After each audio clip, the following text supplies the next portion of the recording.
What's up, scholars? Today we're talking about the discriminant. The discriminant is part of the quadratic formula. It is the part of the quadratic formula that's underneath the square root. Cool. And it gives us some pretty interesting information. So the quadratic formula, let's remind ourselves, is a solution of a quadratic in ax squared plus bx plus c equals 0 form. Right? And the quadratic formula is, of course, x equals negative b plus or minus the square root of b squared minus 4ac, all divided by 2a. All right, the discriminant is the part of the quadratic formula that's under the square root. So the discriminant is b squared minus 4ac. Sweet. All right, we're going to go head over to one of the many loves of my life, Desmos, and explore the discriminant. All right, so let's make a quadratic in standard form, but we're going to use the letters instead of actual numbers. So ax squared plus bx plus c. And then I'm going to add sliders for all of those variables. And then I said that the discriminant was the part of the quadratic under the square root, so the discriminant is equal to b squared minus 4 times a times c. Now, if a was 1 and b was 1 and c was 1, the discriminant would be negative 3. And notice where the quadratic is on this graph. Now, I'm going to mess with this slider. The discriminant is getting more and more negative, and my quadratic is going up and up and up. If I slide this down, my discriminant is now positive, and we see that the quadratic has gone down below the x-axis. Interesting. So when it's negative, the quadratic is below or goes below the x-axis. When it's positive, I said that backwards, didn't I? When the discriminant is positive, it goes below the x-axis here. And when it's negative, it's above the x-axis. All right, interesting. I'm going to change my a to, let's just type it in here. I'm going to make my a negative, and whoop, that flipped our quadratic upside down. I have a positive discriminant now, and my quadratic is above the x-axis. Let me keep messing with it. It goes up more. Interesting. All right. If I make my discriminant negative, it's now below the x-axis. Okay. What do these two things have in common? When the discriminant is negative, we have no x-intercepts. That's really what's happening here. When the discriminant is negative, our quadratic never goes through the x-axis. When the discriminant is positive, we have two intercepts. We have two intercepts. If I flip this back to positive 1, my discriminant is now negative, and I have no x-intercepts. And if my discriminant is positive, I have two x-intercepts. Right? Oh, so positive discriminants have two x-intercepts. Negative discriminants have no x-intercepts. How about a discriminant of 0, which I'm going to very sneakily pop up here? How many x-intercepts does that have? Only 1. If the discriminant is 0, we will have 1 x-intercept. If it is negative, we'll have none. If it's positive, we'll have 2. Those are our big ideas for today. All right, so let's write those down. If the discriminant is positive, aka bigger than 0, we have 2 real roots aka 2 x-intercepts. AKA 2 x-intercepts. Sweet. And a possible graph was like this. All right, we had 2 real roots. It also could have gone down. Right? That was fine. But we have 2 real roots. 2 x-intercepts. If the discriminant was equal to 0, we have 1 real root. So it just touches the graph and goes up. You've got 1 x-intercept. Also totally could have gone down and have 1 x-intercept. If the discriminant is negative, so the discriminant is less than 0, we have no real roots. We're going to have 2 complex roots, aka no x-intercepts. So our graph looked like this if it went up, or it looked like this if it went down. No x-intercepts. We're going to have complex roots, roots with imaginary parts. All right, sweet. So the discriminant is the part under the quadratic equation, b squared minus 4ac. And that kind of makes sense with this stuff. If we have a positive number under a square root, that means there's an actual real number when we take the square root, and we would have to add and subtract that real number because we have our plus and minus in our square root. So we're going to get 2 different answers. If the discriminant was 0, if the part underneath the square root was 0 and we took the square root of that, we would get 0, so we would be adding and subtracting nothing, which means we would only have 1 answer to this sucker. We have 1 real root. If the part under the square root is negative, we have a negative underneath the square root. That means we have an imaginary component, right? We're going to have an I in our answer, which we're still adding and subtracting, so we still have 2 roots. They're just now complex. They've got imaginary parts, and pictorially, they never cross the x-axis. Okay, let's do some examples. Example number 1. What type, number and type of roots does the quadratic function f of x equals 12m squared minus 13m plus 5, that is a plus, yep, have. Sketch a rough graph of the quadratic equation. Sweet, totally can do it. Oh, come on. A equals 12, B equals negative 13, and C equals 5. Our discriminant is b squared minus 4ac, so we plug in our stuff. We'll have negative 13 squared minus 4 times 12 times 5. Negative 13 squared is positive 169. Minus 4 times 12 times 5. 12 times 5 is 60. Minus, or times negative 4.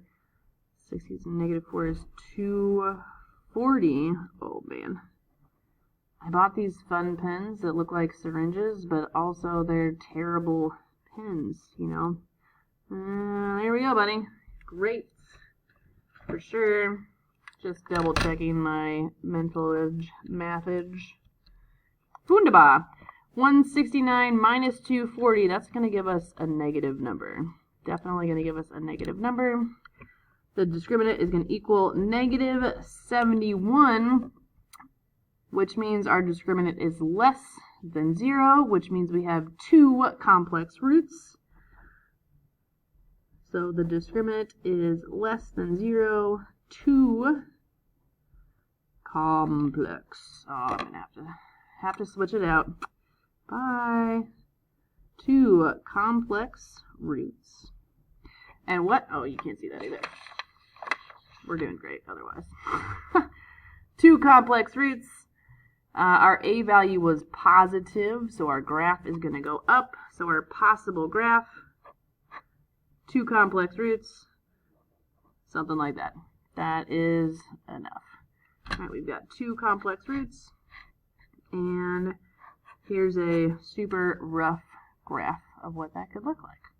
All right, let's flippity flap over to the back. What number and type of roots does the quadratic function g of x equals 4b squared plus 4 minus 8b? First of all, I see a typo in here. If we're using the variable b, this should be g of b. The g function's using the variable b. That's what that means right there. And then this is not in standard form. Come on, come on. Put it in standard form. So we want the squared term to go first, and then the variable only, not the squared variable, plus the 4. So now we've got a equals 4, b equals -8, and c equals 4. Deal. Our discriminant is b squared minus 4ac. Okay, let's plug in our stuff. So we've got -8 squared minus 4 times 4 times 4. -8 squared is 64. Minus 4 times 4 is 16. Times 4 is 64. So we're subtracting 64, so we get 0. Which means we have, what does that mean? The discriminant was 0? That means 1 real root. So it only touches the x-axis once. We have 1 real root. Our a value is positive, so our graph is going to go up. So it's going to just touch and go off. That is our possible very rough sketch. Fabulous. All right. Example number 3. Determine the values possible of k for which kx squared minus 7x minus 2 has 2 imaginary solutions. What?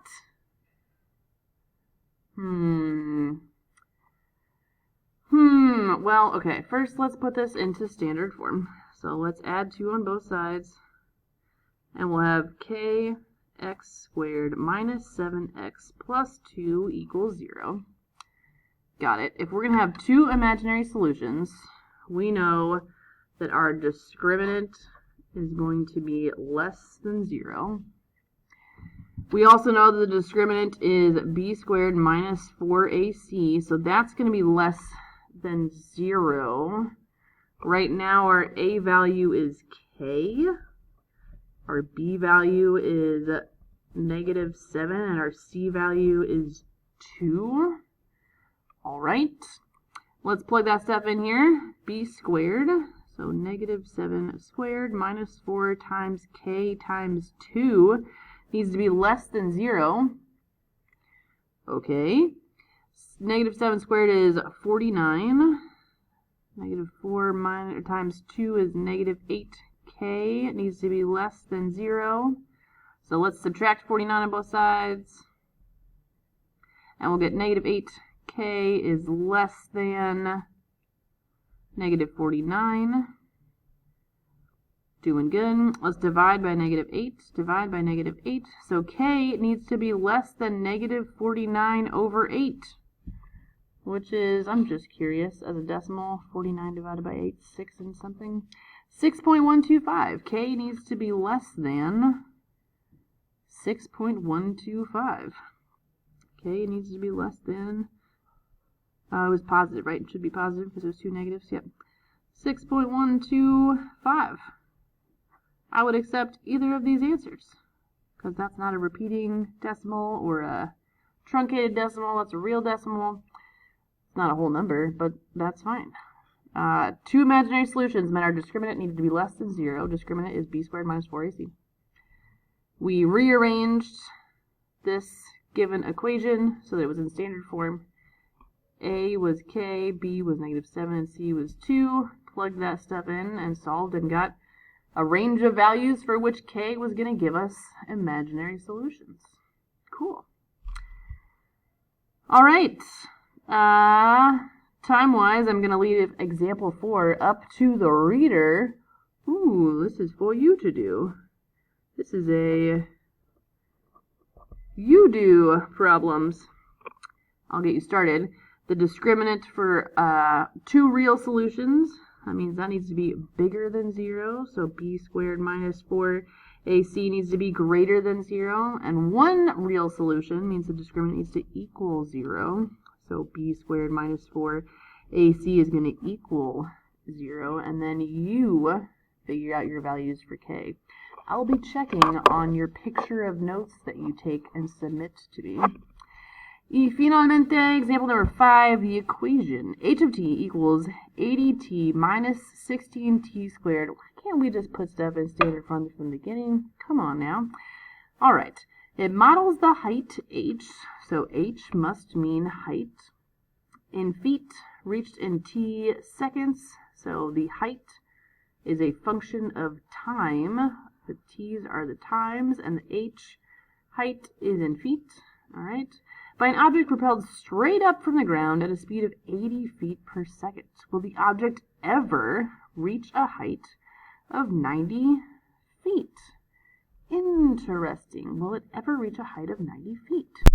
Well, let's start with plugging in 90 for the h, because 90 is the height. So let's start with this. 90 equals 80t minus 16t squared. And then let's put this in standard form. Again, I like when my a is positive, so I'm going to move this to the other side and this to the other side. So it's going to be 16t squared minus 80t plus 90 equals 0.